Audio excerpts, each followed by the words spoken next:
Yes, I am recording this from my phone. But without further delay or distractions, I'd like to welcome everybody to 365 Days of Christmas, live, Blog 1, Free Agency Edition.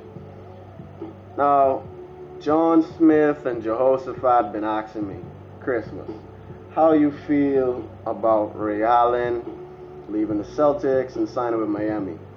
Basically, I feel like the nigga just took a knife and slipped it straight into my back. Took off his Celtic jersey, lit it afire, and just jumped all over the shit. I mean, why would you go to our biggest enemy? The most talented team in the league already. They just won a title. And it's not like you already got a ring. You don't need another one. Why would you go chase some more rings? I really didn't care who you went to, so long as you did not go to Miami. I even had a nightmare about this shit. Check this dream out. So I'm sleeping about an hour or so into my sleep. I start dreaming. I'm seeing fucking Tony Lauderdale and Marvin on the fucking sideline, fucking cheering Ray Allen on, and you know Tony Lauderdale, coconuts, mangoes, he throwing all kind of shit. Ray Allen hitting threes from everywhere on the court, fucking Paul Pierce looking stupid, and Rondo trying to fight a fucking referee. I mean, I don't even want to talk about this shit no more. I'm getting high blood pressure just thinking about it. You know what? Fuck Ray Allen. I hope his wrist fucking rots and he doesn't hit another three in the history of his fucking career. Getting high blood pressure just fucking thinking about this shit. But let's move right along to other teams. We got the Nets. They acquired Joe Johnson. You know, Atlanta's extremely ecstatic about getting rid of Joe Johnson. Mostly his big ass contract. But getting Joe Johnson essentially made Darren Williams want to stay. So they get to keep him. They got Gerald Wallace there, Marshawn Brooks coming off the bench, Chris Humphries, and Brook Lopez. Big improvement. I actually see them finishing as high as third in the East, no lower than fourth. And then we also got the Knicks, who made a few big moves too. They reacquired Raymond Felton, Jason Kidd, keeping J.R. Smith, and you know they got Amari, Tyson, and Melo. A lot of people don't want to, respect the Knicks, but I think they're going to make a big splash too. I actually have them finishing no lower than fifth. And they're probably going to advance to the second round too. But the big head scratcher in the East are the Chicago Bulls. They are practically letting their entire roster walk away. Either signing with other teams or just fucking cutting the guys.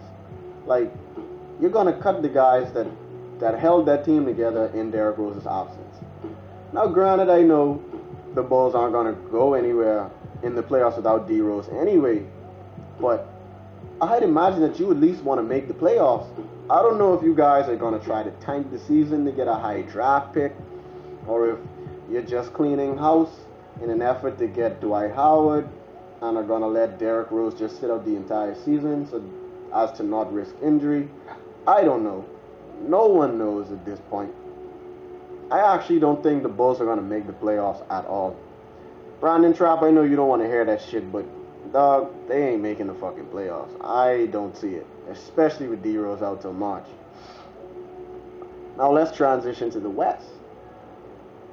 The biggest splash in the Western Conference so far in free agency has been Steve Nash.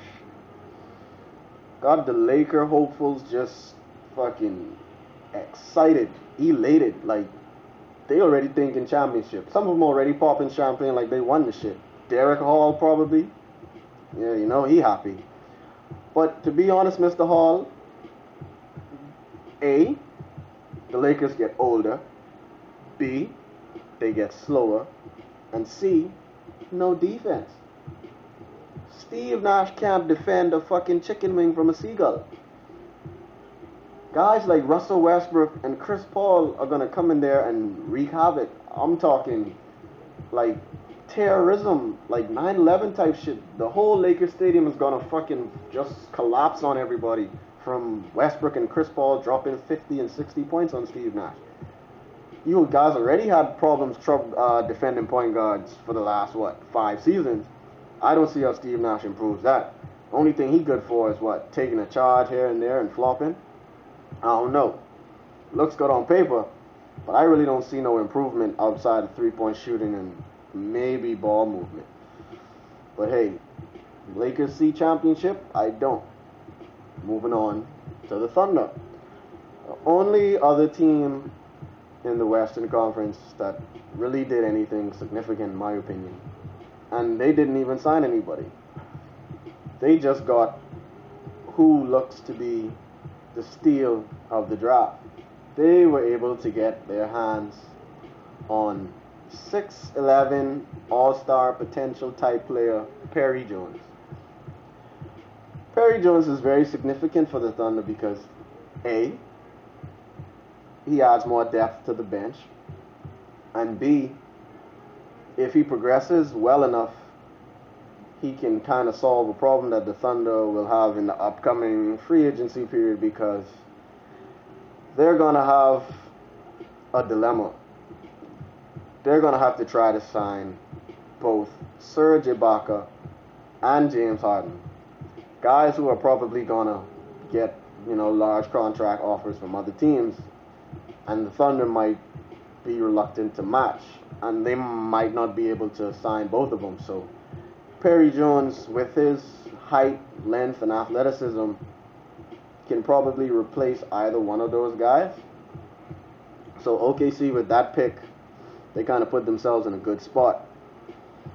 And the only other team in the West that actually did something worth talking about is probably the Rockets. They signed Jeremy Lin. I think it's just a marketing move, personally, because Jeremy Lin is the epitome of overrated. He's a turnover waiting to happen.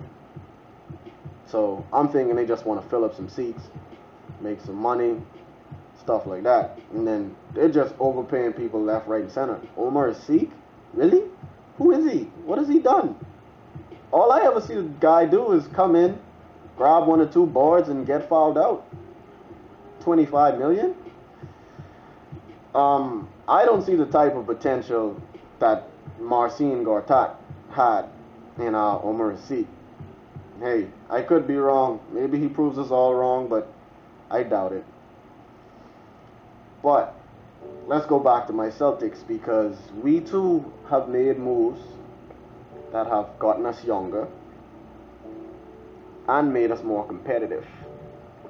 We signed the Jet. Yes, Jason Jet Terry has landed in Boston. Gonna come off the bench, start splashing threes from everywhere, and he can create his own shot, unlike that bitch ass Ray Allen. We also got Courtney Lee. I think he's one of the more undercovered, underrated, underappreciated free agent signings, because he's a guy, he can play defense, he can shoot, he can create his own shot, and when he goes to the rim, he tries to finish strong. I don't know if you guys remember him from his Orlando Magic days, but he did dunk on your boy LeBron.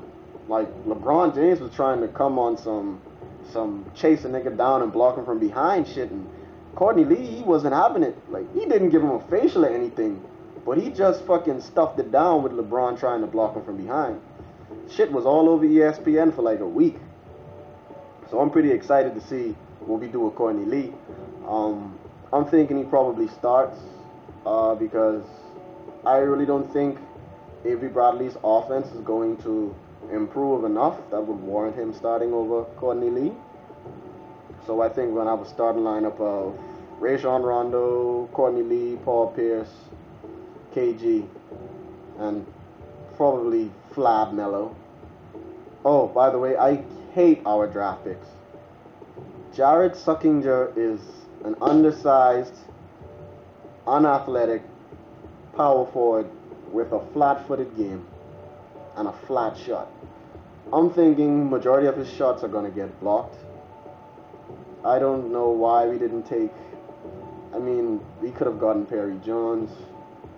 We could have gotten Tony Roden Jr. I mean, just a few of the guys that we could have gotten that to me would have been a better choice.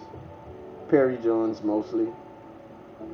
But hey, being a diehard Celtic fan, I wish them the best. I hope they do contribute. That's all I can say about that. What else is there really to cover? I mean, you know, Dwight Howard kind of put a monkey wrench in the whole free agency train. I mean, like 98% of the league was this close to signing the guy. Like, I was confused. Like, who else is going to sign this guy? Like, what? The Cleveland Browns? Oakland Raiders? Like, they probably were on the list too. So he kind of just fucked my whole blog up that I really wanted it to be. Because obviously it would have been more interesting, because wherever Dwight Howard went, he most likely instantly would have made that team a superpower. But hey, the guy was an idiot, decided to opt in. Now he's in Orlando for another year. And with that, I'd like to conclude my first blog. It's been a pleasure. Thanks for tuning in to 365 Days of Christmas. Coconuts.